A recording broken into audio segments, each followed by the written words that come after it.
All right, so now I have this box, and you can see that the UVs are kind of stacked. And the bad thing about this is it's going to be really hard to use this as a baked object later on down the road. So if I brought this into like the Unreal Engine or anything else, I wouldn't be able to use the light mask capabilities of Unreal on it.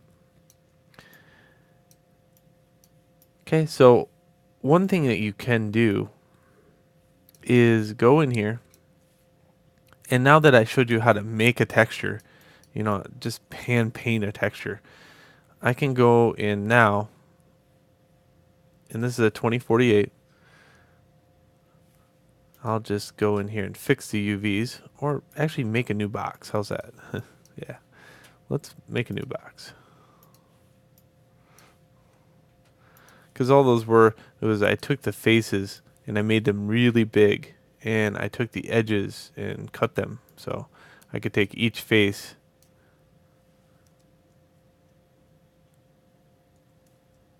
and make it as big as this actual area. And that's a good CG way of thinking. But I'm thinking game, and when I'm thinking game, I need these to be as big as I can get. Well, since it's a box, I can do an automatic mapping. I mean, that's cheap, but it's effective. Now you can see I gained a little bit more texture space because of that. And now I'll have to do a UV snapshot just so I know where things are at back in Maya um, or Photoshop. So here, take this box for example. I can go and UV snapshot, and I can go out to that directory, UVs, period TIFF. Okay, make sure you put the period TIFF. TIFF, and I want a 2048 map, and then I'm just going to hit OK.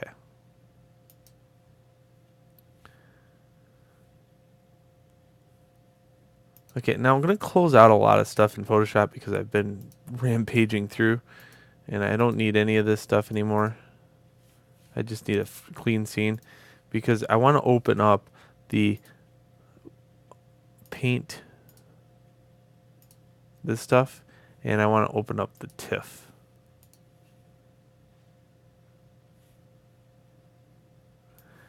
Now, kind of the pain in the butt process is doing this is now you have these textures that can be applied to areas. Uh, this box is so generic that it for a new student, it's really good to have something very generic. But what I'm going to do is paste this into the scene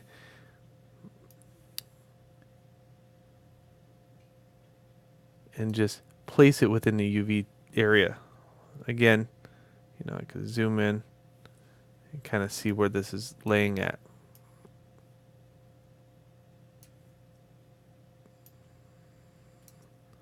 Okay, then I can go back to the move tool, hit apply, and then I can use Alt to make another copy. And I just have to be very careful. Here's auto select it's on. It looks like I have to scooch this over just a little bit more.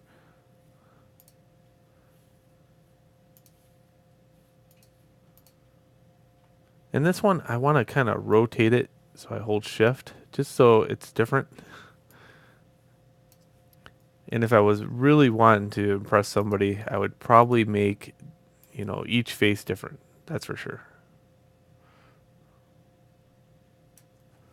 You can use the arrow keys on the keyboard to kind of manually move these over.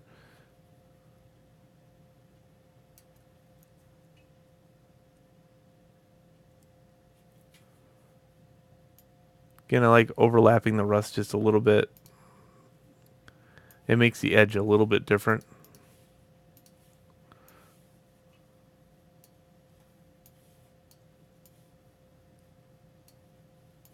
Once I get them all in place, that's when I'll decide to rotate them a little bit. So, this is just a little easier to get over the process of duplicating and moving it over to different areas.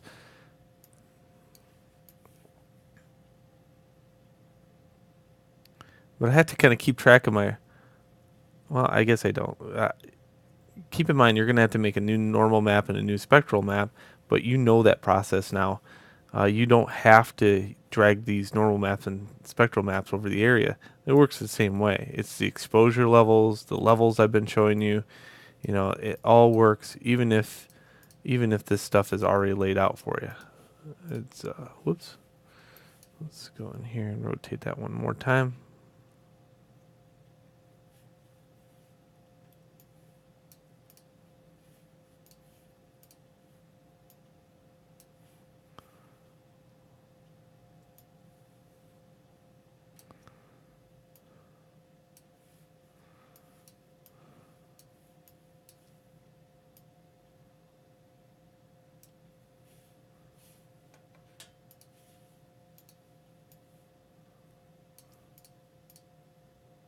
I'm just fixing anything that might technically be broke.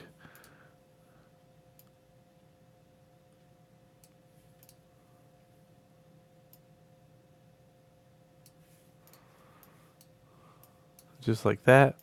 And one thing that you have to know is under channels, we have to remove a channel. The channel is alpha 1. Make sure you delete alpha 1. If you do not do that, it will not work correctly. So it'll be transparent. Again, take your time. I'm just kind of rushing through this because it's just an example, but take your time. Make sure everything is covered over. And for each one of these, hit apply. It's good to go over these just a little bit. Don't leave anything on the edges. And there we go. So now I got something that matches, and it's based upon UVs.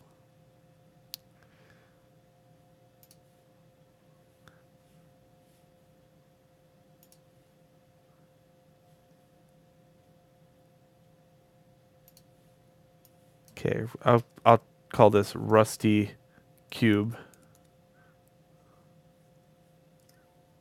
color map. Okay, because now I'm basing it upon an actual device and not just Rust.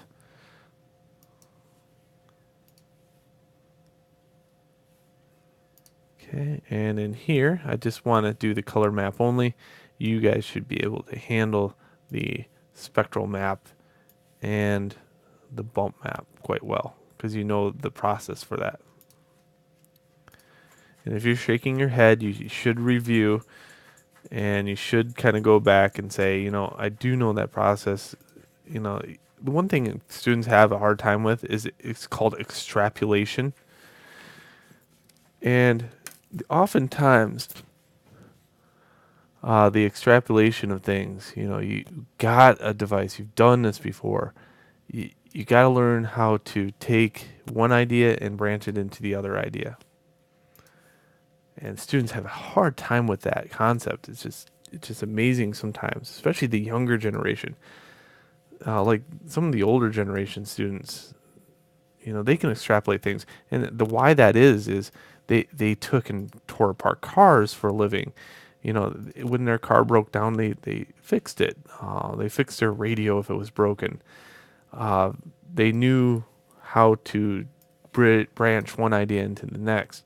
But now, the younger generation, they can't extrapolate at all.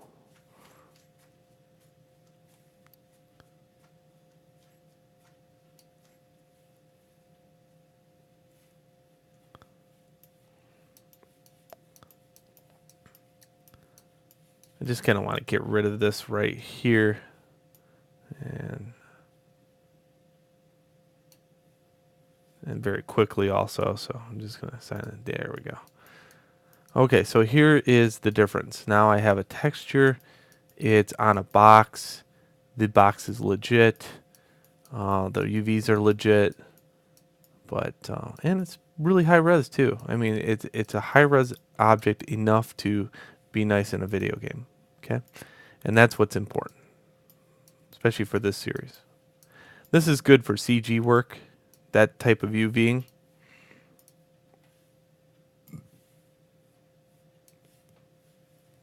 where everything's textured and overlapped, that's fine. I mean, lighting is lighting in that case. But in video game world, it's important to have a good UV layout. All right, so enjoy, and in the next video, I give you your assignment.